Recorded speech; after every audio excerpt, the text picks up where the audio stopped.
दीदी, मुझे भी कुछ करना है।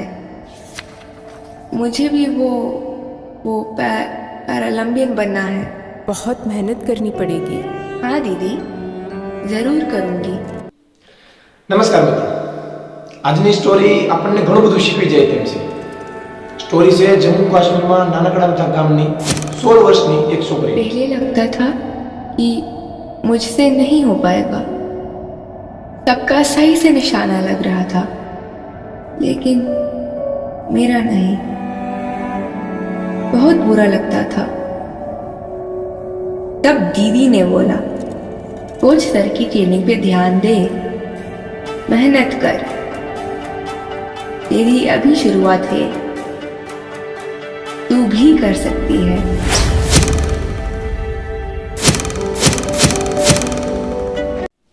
આ છોકરીનું નામ છે શીતલ દેવી, કે જેમને નાનપણથી જ હાથ નથી પણ એનો હોસલો એમને બરકરાર જાળવી રાખ્યો છે, કે જેમણે તીરંદાજી આર્ચરી તરીકે જેને આપણે ઓળખીએ છીએ, તેમણે તીરંદાજીની અંદર પેરા એશિયન ગેમ્સ 2023માં ગોલ્ડ મેડલ મેળવ્યો છે।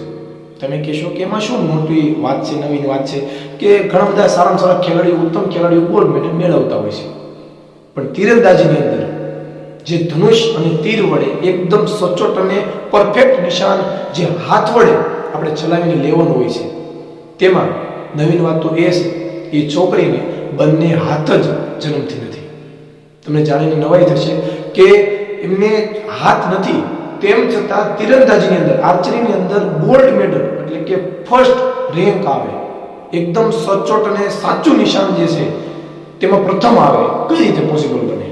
ત્યારે આપણને ખ્યાલ આવે કે તે છોકરીએ બહુ બાળપણથી 16 વર્ષની ઉંમરથી જ એમના વિચારો બહુ સારામાં સારા હતા, કંઈક બનવું, કંઈક જીવનમાં આગળ વધવું ને એ રીતના એમણે નક્કી કર્યું કે મારી પાસે હાથ નથી, પણ શુક્રિયા ઈશ્વર કે મારી પાસે પગ છે। એમને પગ દ્વારા એમના કોચ પાસેથી પ્રેક્ટિસ શરૂ કરી અને પગથી સાચું અને સચોટ નિશાન લઈને ઘણી બધી મહેનતના અંતે આ પેરા એશિયન ગેમ્સ 2023માં ગોલ્ડ મેડલ મેળવ્યો છે।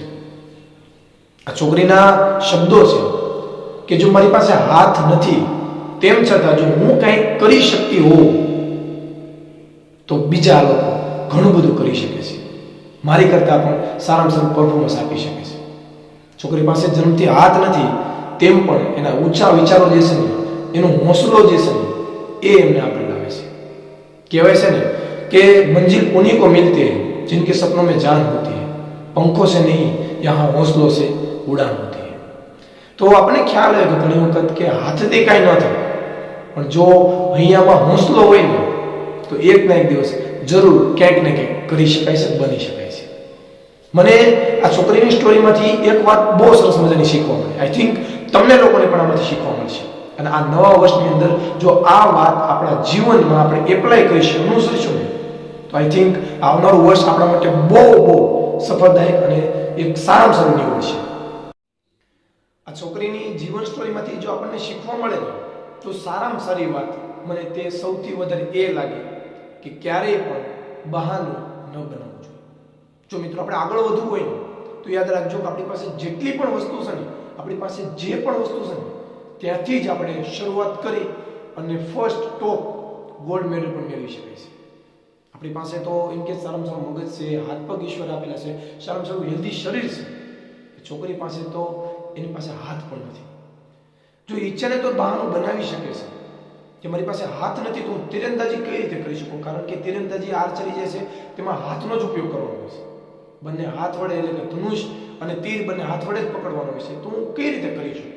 તો ઈચ્છે તો બહાનું બતાવી શકે છે, બહાનું બનાવી શકે છે, પણ એ છોકરીએ નક્કી કર્યું કે મારે બહાનું નથી બતાવવું। पर अब नहीं, क्योंकि मुझे पता है कि मैं लाखों में एक हूं।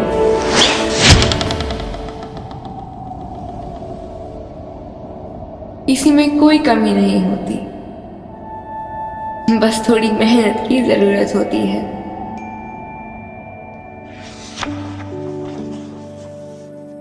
मैंने इन कहानियों से बहुत कुछ सीखा है।